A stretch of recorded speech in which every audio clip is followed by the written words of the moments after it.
Hello అండి, ఇప్పుడు నేను చూపిస్తున్న టెంపుల్ అయితే కనుక పల్నాడు జిల్లాలోని దాచేపల్లిలో ఉంది. ఈ టెంపుల్ ఎంత బాగుందంటే మీరు వీడియోలోనే చూస్తున్నారు కదా, చుట్టూ ఇంత గ్రీనరీ ఉన్న టెంపుల్ని అయితే నేను ఫస్ట్ టైం చూస్తున్నాను. సో నాకైతే చాలా బాగా అనిపించింది. ఈ రోజుల్లో ఈ లెవెల్లో మెయింటైన్ చేయడం అంటే సాధారణ విషయం కాదు. అలానే ఈ టెంపుల్లో మనకి లెఫ్ట్ సైడ్ అయితే అమ్మవారు, అలానే స్ట్రైట్గా విఘ్నేశ్వరుడు ఉన్నారు. ఇక్కడ దేవుళ్ళతో పాటు చక్కగా గోశాలను కూడా వీళ్ళు చాలా బాగా మెయింటైన్ చేస్తున్నారు.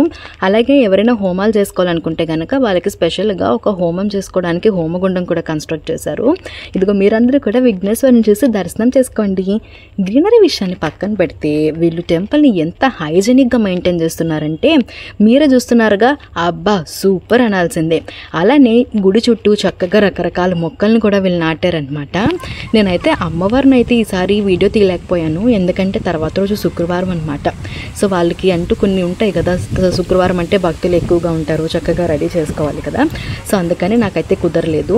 సో ఇన్ కేస్ మీరు ఎవరైనా సరే ఈసారి దాచేపల్లి వెళ్తే కనుక సర్వీస్ రోడ్, అదే హైవేకి రైట్ సైడ్లో ఈ టెంపుల్ ఉంటుంది, తప్పకుండా దర్శనం చేసుకోండి.